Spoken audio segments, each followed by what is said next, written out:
नमस्कार दोस्तों, मैं हूं महेंद्र दोगने, मोटिवेशनल स्पीकर और लाइफ कोच। और आज का वीडियो आप सभी के लिए बहुत ही ज्यादा इंपॉर्टेंट है, क्योंकि आज हम बात करने वाले हैं एक ऐसे टॉपिक के बारे में जो आप सभी बहुत दिनों से डिमांड कर रहे थे। बहुत बार आप काम तो करना चाहते हैं, लेकिन आपका उस काम को करने का मन नहीं होता है। आप डिमोटिवेटेड फील करते हैं। आपको चाहिए कि आप हमेशा मोटिवेटेड रहे, एनर्जेटिक रहे। कई बार आप एनर्जेटिक रहने की, मोटिवेटेड रहने की कोशिश भी करते हैं, लेकिन आपसे वो नहीं हो पाता है। तो आज हम जानने वाले हैं कि आप अपने आप को मोटिवेटेड और एनर्जेटिक कैसे रख सकते हैं। सबसे पहला और सबसे पावरफुल तरीका जो आपको हमेशा ही मोटिवेटेड रखेगा, और दुनिया के जितने भी सफलतम व्यक्ति है, जितने भी पावरफुल व्यक्ति है, वो इसी तरीके का इस्तेमाल करते हैं, और वो है ऑटो सजेशन। जी हां, ऑटो सजेशन वो तरीका है जिसके जरिए आप अपने आप को हमेशा ही एनर्जेटिक रख सकते हैं और मोटिवेटेड रख सकते हैं। क्या आपके दिमाग में कभी यह प्रश्न आया है कि दुनिया के जितने भी सफलतम लोग हुए हैं, जितने भी महान लोग होते हैं, या जो आज बहुत ज्यादा प्रोग्रेस कर रहे हैं,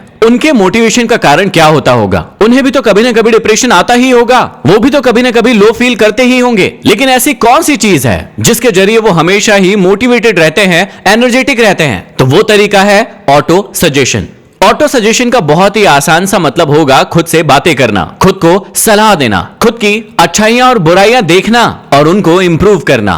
आप सभी ने उस राजा की कहानी जरूर सुनी होगी जो बहुत ही महान राजा था। एक युद्ध को लड़ने के लिए गया, लेकिन उस युद्ध को हार कर भाग गया, और भागते भागते वो एक गुफा में पहुंच गया। गुफा में बहुत देर बैठकर सोचता रहा कि मेरा इतना बड़ा साम्राज्य था, मेरी इतनी सारी जनता थी जो मुझे इतना सारा प्रेम करती थी, मैं लड़ा लेकिन मैं हार गया। अब मेरा क्या होगा? अब मैं क्या करूंगा? क्या मुझे मर जाना चाहिए या फिर मुझे क्या करना चाहिए? ये उसे समझ नहीं आ रहा था। उस गुफा में घंटों बैठकर वो अपने आप से इसी प्रकार की बातें कर रहा था। तभी उसकी नजर गई एक मक्कड़ी पर, जो बार बार ऊपर चढ़ने की कोशिश कर रही थी, लेकिन बार बार वो नीचे फिसलकर गिर रही थी। वो बार बार कोशिश करती, लेकिन बार बार वो फिसल जाती। और फाइनली उसने पूरा प्रयास किया, पूरी मेहनत की, और फाइनली वो मक्कड़ी चढ़ गई। इस बात से राजा को एक बात समझ में आई कि मुझे भी अपने जीवन में कभी भी हार नहीं मानना चाहिए, क्योंकि ऐसी हार तो जीवन में आती रहेगी।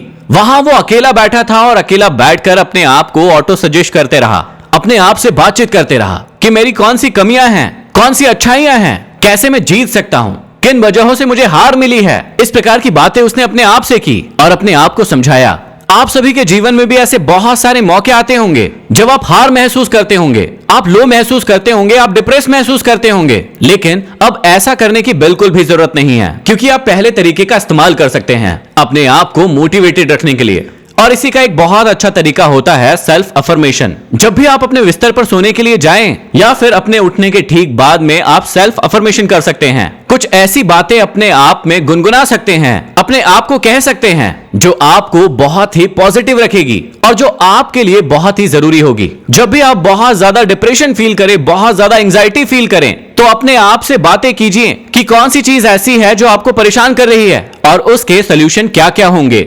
ऑटो सजेशन का एक और बहुत बड़ा एग्जाम्पल है स्टीव जॉब्स। एप्पल कंपनी से जब उनको भगा दिया गया था, जब उन्हीं की कंपनी से उन्हें निकाल दिया गया था, उसके बाद उनके जीवन में ऑटो सजेशन ही वो चीज थी जिसके कारण वो वापस से एप्पल कंपनी के सीईओ बने। जब स्टीव जॉब्स बहुत ज्यादा डिप्रेशन में थे और उन्हें अपनी ही कंपनी से निकाल दिया गया था, उसके बाद ऐसा कहते हैं कि वो इंडिया आए थे नीम करोली बाबा से मिलने के लिए। लेकिन जब वो इंडिया आए तो उन्हें पता चला कि नील करोली बाबा इस दुनिया में अब नहीं रहे हैं। उसके बाद उन्होंने काफी समय इंडिया में गुजारा और उसके बाद ऑटो सजेशन की ताकत से, उसकी मदद से अपने आप को इंप्रूव किया, अपने आप को समझाया कि जब तुम एक कंपनी खड़ी कर सकते हो तो ऐसी कई कंपनीज और खड़ी कर सकते हो। तुम्हें अपने ऊपर विश्वास होना चाहिए। और उसी विश्वास की वजह से उन्होंने पिक्सार नाम की एक कंपनी को खड़ा किया, और बाद में उसी एप्पल कंपनी ने स्टीव जॉब्स को फिर से अपनी कंपनी में रखा। तो यदि आपके जीवन में भी ऐसी कोई दिक्कत चल रही है, तो आप ऑटो सजेशन की टेक्निक का इस्तेमाल जरूर कीजिएगा। इत्मीनान से बैठिए, अपने आप से बातें कीजिए। कौन सी चीज आपकी लाइफ में गलत चल रही है जिसकी वजह से आपको ये प्रॉब्लम जा रही है, उसे समझिए और उसका सोल्यूशन ढूंढिए। दूसरा तरीका जो आप में से बहुत सारे लोग इस्तेमाल करते होंगे या कभी ना कभी इस्तेमाल जरूर किया होगा, और वो है डायरी लिखना। जी हाँ, डायरी लिखना भी खुद को मोटिवेट करने का, खुद को इंप्रूव करने का एक बहुत ही अच्छा तरीका है। कई लोग अपने आप को मोटिवेटेड रखने के लिए डायरी मेंटेन करते हैं। सुबह से लेकर शाम तक जो भी चीजें उनकी लाइफ में हुई है उसको लिखने की कोशिश करते हैं। और उससे सीखने की कोशिश करते हैं। लेकिन यहाँ पर भी आपको इस बात को समझने की जरूरत है कि डायरी लिखना भी दो प्रकार से हो सकता है। एक प्रकार वो जो नॉर्मल लोग करते हैं और एक प्रकार वो जो सफल लोग करते हैं। सबसे पहले जानिए उस तरीके को जिस तरीके से एक नॉर्मल व्यक्ति डायरी लिखता है। और आपको अब ऐसे डायरी नहीं लिखना है, क्योंकि उससे आपकी लाइफ में बहुत ज्यादा इंप्रूवमेंट, बहुत ज्यादा मोटिवेशन आपको नहीं मिलने वाला है। कई लोग अपनी डायरी को इस प्रकार से लिखते हैं कि आज मैं सुबह उठा, मैंने खाना खाया, मैं सोया, मैं यहां गया, आज मैं उससे मिला, वो मुझे बहुत अच्छा लगा, मैं उससे कुछ कहने वाला था लेकिन नहीं कह पाया, मुझे बहुत गुस्सा आया। इस प्रकार से अपनी डायरी को मेंटेन करते हैं। लेकिन ये एक बहुत अच्छा तरीका नहीं है अपने आप को इंप्रूव करने के लिए और अपने आप को मोटिवेटेड रखने के लिए। डायरी लिखने का सबसे अच्छा तरीका होगा कि आप सुबह से लेकर शाम तक जितनी भी अच्छी चीजें आपकी लाइफ में हुई है, हर चीज से आपको क्या सीख मिली है, वो चीजें आप अपनी डायरी में नोट डाउन कीजिए। और ये भी नोट डाउन कीजिए कि उस पर्टिकुलर दिन में आपकी ऐसी कौन सी चीज थी जो आपने गलत की हो और आप चाहते हैं कि ये गलती मुझसे भविष्य में ना हो। उस चीज को भी नोट डाउन कीजिए। छोटी छोटी सी चीजों से आपको कौन कौन सी बड़ी सीख मिल रही है, उस सीख को भी लिखिए। कौन से काम आपने किए हैं लेकिन नहीं करना है, वो भी लिखिए। जैसे थोड़ी देर पहले अभी राजा वाली कहानी सुनी थी, उसमें उस राजा ने एक छोटी सी मकड़ी से सीखा कि कैसे मुझे प्रयास करना नहीं छोड़ना चाहिए, हमेशा प्रयास करते रहना चाहिए। ऐसी ही बातें, छोटी छोटी सी बातें आपको डायरी में मेंटेन करना है। और जब भी आपकी लाइफ में कोई विपरीत परिस्थिति आती है तो इसी डायरी का यूज करना है अपने आप को मोटिवेटेड रखने के लिए। आपको किसी के वीडियो देखने की जरूरत नहीं पड़ेगी, आपको कुछ सुनने की जरूरत नहीं पड़ेगी, आपको किसी दूसरे इंसान की भी जरूरत नहीं पड़ेगी। आप अपनी डायरी के थ्रू ही अपने आप को मोटिवेटेड कर सकते हैं। और खुद को हमेशा पॉजिटिव रखने का तीसरा तरीका हो सकता है मोटिवेशन, जो कि अभी आप कर रहे हैं। आप में से बहुत सारे लोग ऐसे होते हैं जो मोटिवेशन के थ्रू अपने आप को बहुत ज्यादा मोटिवेटेड रखने की कोशिश करते हैं और कई बार आप उसमें सफल भी होते हैं। लेकिन कई बार ये मोटिवेशन थोड़े समय टिकता है और बहुत समय ये काम नहीं करता है। अब अपने आप को मोटिवेशन देने के भी दो तरीके हो सकते हैं। पहला हो सकता है सेल्फ, मतलब खुद से, और दूसरा हो सकता है अदर्स, मतलब दूसरों से। यहां पर सेल्फ का मतलब ऑटो सजेशन ही होगा कि आप अपने आप को खुद ही अलग अलग चीजों से सिखाएं, अलग अलग चीजों से बताएं कि मेरे लिए क्या जरूरी है, मेरे लिए क्या खराब है। उन चीजों में आप डिफरेंशिएट करें और खुद को मोटिवेटेड करें।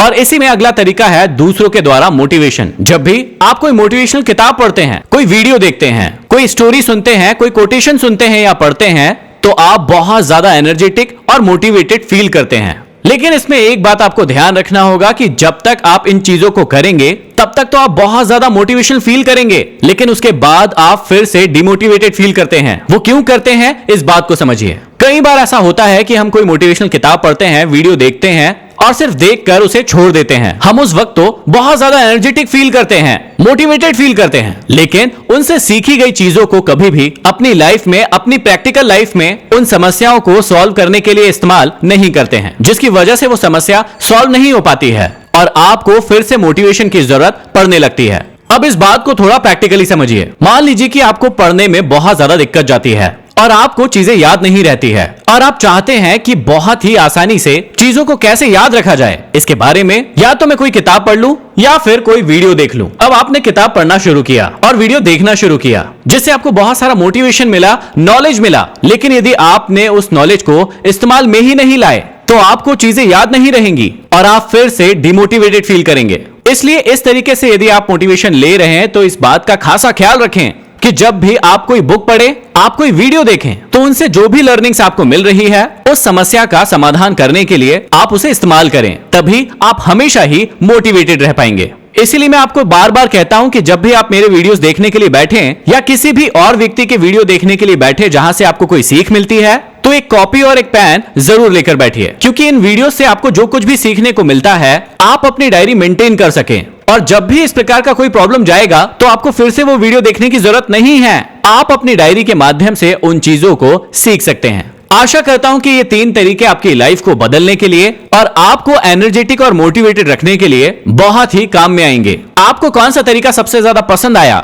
मुझे कमेंट बॉक्स में कमेंट करके जरूर बताइए। शेयर कर दीजिए इस वीडियो को और लाइक कर दीजिए। यदि चैनल को अभी तक सब्सक्राइब नहीं किया है तो वो भी कर दीजिए। अगले वीडियो में फिर मिलते हैं किसी नए टॉपिक के साथ। तब तक के लिए धन्यवाद।